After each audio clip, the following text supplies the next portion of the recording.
Nimrod no es solo un nombre olvidado del Antiguo Testamento. Representa la primera figura de poder absoluto en la historia humana. Alguien que no solo gobernaba, sino que se atrevía a ponerse en el lugar de Dios. Según Génesis 10, fue el primer poderoso en la tierra. Pero ¿qué significa realmente eso? En lugar de un héroe, la tradición lo ve como el arquetipo del tirano. Un hombre que usó su fuerza para construir imperios e imponer su propia voluntad sobre los demás. Su legado no es solo arquitectónico, sino espiritual. Fue la raíz de una generación que se alejó de Dios y se exaltó a sí misma. Nimrod fue más que un rey. Fue el inicio de una rebelión organizada contra el cielo. Todo comienza con la genealogía de los hijos de Noé. Nimrod era nieto de Cam, el hijo maldecido. Eso ya marca el tono oscuro de su linaje. Pero en lugar de caminar hacia el arrepentimiento o la humildad, Nimrod hizo lo opuesto. Se convirtió en un valiente cazador delante del Señor. Ese título, a primera vista, suena elogioso. Pero muchos estudiosos afirman que la frase indica provocación. Él se colocaba delante de Dios, no como siervo, sino como desafiante. El mismo espíritu que llevó a Lucifer a caer ahora se manifestaba en el corazón de un hombre. Su sed de control, fama y autonomía espiritual lo transformó en algo peligroso. Las ciudades fundadas por Nimrod no eran solo puntos geográficos en el mapa, eran símbolos de la arrogancia humana. Babel, su obra principal, se convirtió en el epicentro del intento más atrevido de la humanidad por librarse de Dios. La construcción de la Torre de Babel no se trataba de ingeniería, sino de poder, dominio e independencia espiritual. Querían hacerse un nombre. Ese deseo de fama y autoexaltación es el mismo que hoy mueve a muchos corazones a despreciar la verdad y seguir únicamente su propio ego. Babel fue la semilla de Babilonia, de la confusión espiritual y de la idolatría institucionalizada. La construcción de la torre fue más que una ofensa arquitectónica.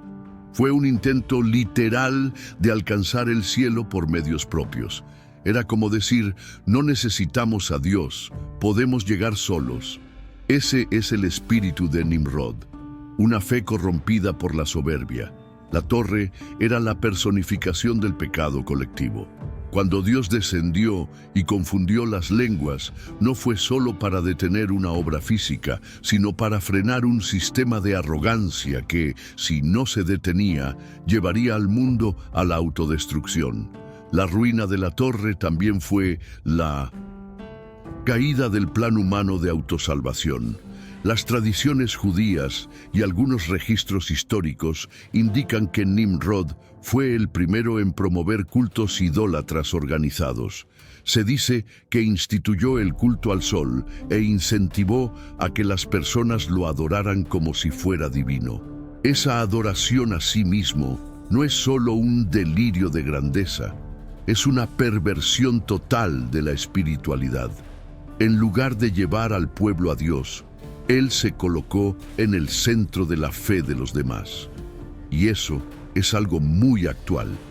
¿Cuántos hoy siguen a líderes, influencers o ideologías que reemplazan la verdad bíblica con narrativas seductoras y egocéntricas? El espíritu de Nimrod sigue vivo, donde quiera que el ser humano busque ser adorado. El gobierno centralizado y opresor que Nimrod estableció también es una señal de su perversidad. No solo lideraba, sino que controlaba. Imponía su voluntad sobre los pueblos, usando el miedo y la manipulación para mantener el poder. La libertad que Dios dio al ser humano fue, en manos de Nimrod, transformada en dominio autoritario. Eso nos alerta sobre los peligros de sistemas que suprimen la verdad, la conciencia y la fe.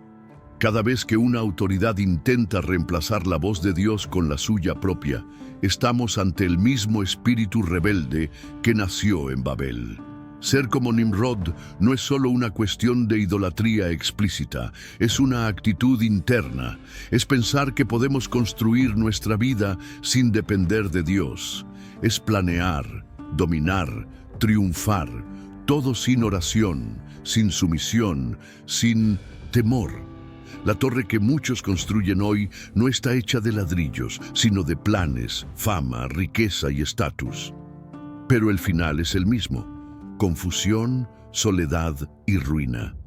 Dios no destruye torres por ira. Él interrumpe caminos de autodestrucción por misericordia. Y quien insiste en vivir sin Dios, tarde o temprano verá su imperio caer. La respuesta para no ser como Nimrod empieza con un paso simple pero profundo: humildad. Reconocer que dependemos de Dios en todas las áreas de la vida, que sin Él todo poder es una ilusión, todo éxito es vacío. Santiago 4:6 dice que Dios resiste a los soberbios, pero da gracia a los humildes.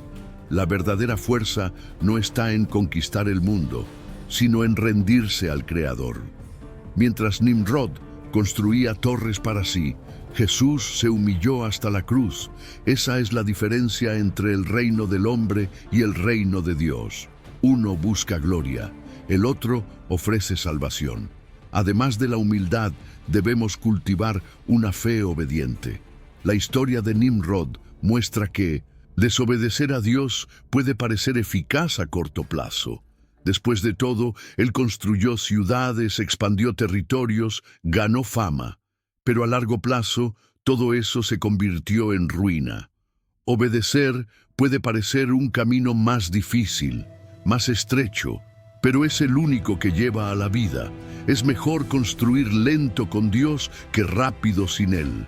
La obediencia es el antídoto contra la rebelión. Y la palabra de Dios es el mapa para no perdernos como aquellos que siguieron a Nimrod. Por último, vigilar el corazón. El espíritu de Nimrod puede renacer en cualquiera que empiece a confiar más en sí mismo que en Dios. La vanidad, la ambición, el deseo de controlar. Todo eso puede parecer pequeño al principio, pero si se alimenta, toma proporciones destructivas. La vigilancia espiritual es una disciplina diaria: orar, ayunar, meditar en las Escrituras. No para volverse más fuerte, sino para permanecer dependiente del verdadero rey. Nimrod quería ser recordado como un dios. Pero quien verdaderamente es exaltado es aquel que se vacía de sí mismo y deja que Dios ocupe el trono.